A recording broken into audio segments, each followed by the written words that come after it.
ಏಸು ಮತ್ತು ಕುರುಡ. ಒಮ್ಮೆ ಏಸು ಮತ್ತು ಅವನ ಶಿಷ್ಯರು ಜೆರಿಕೋ ಪಟ್ಟಣದಲ್ಲಿದ್ದರು.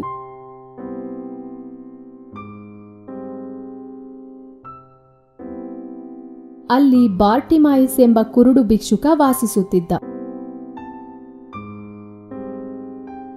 ಯೇಸುವಿನ ಪವಾಡಗಳ ಬಗ್ಗೆ ಅವನು ಕೇಳಿದ್ದನು. ಯೇಸು ಮತ್ತು ಅವನ ಶಿಷ್ಯರು ಬೀದಿಯಲ್ಲಿ ಹಾದು ಹೋಗುತ್ತಿದ್ದಾಗ ಯಾರೋ ಹೀಗೆ ಕೂಗುತ್ತಿರುವುದು ಕೇಳಿಸಿತು. ನನ್ನ ಮೇಲೆ ಕರುಣೆ ಇಡಿ, ದಯವಿಟ್ಟು ನನಗೆ ಸಹಾಯ ಮಾಡಿ. ಯೇಸು ನಿಂತು ಬೀದಿಯಲ್ಲಿದ್ದ ಜನರನ್ನು ಕೇಳಿದನು. ಆ ವ್ಯಕ್ತಿ ಯಾರು ಮತ್ತು ಅವನು ಏಕೆ ಕೂಗುತ್ತಿದ್ದಾನೆ?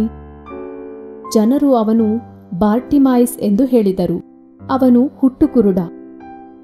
ಆಗ ಜನರು ಯೇಸುವಿನ ಸುತ್ತಲೂ ಜಮಾಯಿಸಿದರು. ಆ ಕೂಟದಿಂದ ಬೀದಿಯಲ್ಲಿ ಸಾಕಷ್ಟು ಶಬ್ದ ಇತ್ತು.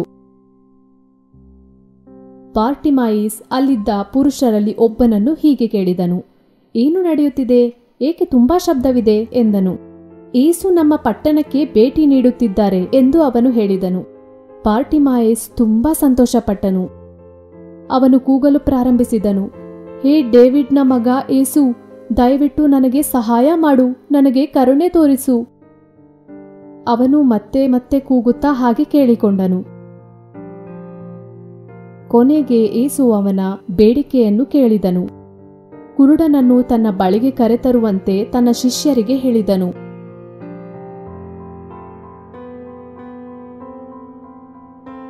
ಯೇಸು ಅವನನ್ನು ಹೀಗೆ ಕೇಳಿದನು, ನಾನು ನಿನಗೆ ಏನು ಮಾಡಬೇಕೆಂದು ನೀನು ಬಯಸುತ್ತೀಯಾ? ಆಗ ಕುರುಡ ಉತ್ತರಿಸಿದ, ನಾನು ಕುರುಡನಾಗಿ ಹುಟ್ಟಿದ್ದೇನೆ, ನನ್ನ ಮೇಲೆ ಕರುಣೆ ತೋರಿಸು.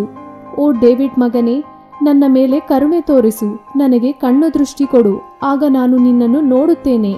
ಯೇಸು ಹೇಳಿದನು, ಇದೋ ನಿನ್ನ ದೃಷ್ಟಿಯನ್ನು ಮರಳಿ ಪಡೆದುಕೋ, ನಿನ್ನ ನಂಬಿಕೆಯೇ ನಿನ್ನನ್ನು ಉಳಿಸಿದೆ. ಬಾರ್ಟಿಮಾಯಸ್ಗೆ ತನ್ನ ದೃಷ್ಟಿ ಹಿಂತಿರುಗಿತು. ಅವನು ತುಂಬಾ ಸಂತೋಷಗೊಂಡನು. ಬಾರ್ಟಿಮಾಯಸ್ ಯೇಸುವನ್ನು ಹೊಗಳಿ ಅವನ ಅನುಯಾಯಿ ಆದನು. ಪೆಬಲ್ಸ್ ಕನ್ನಡ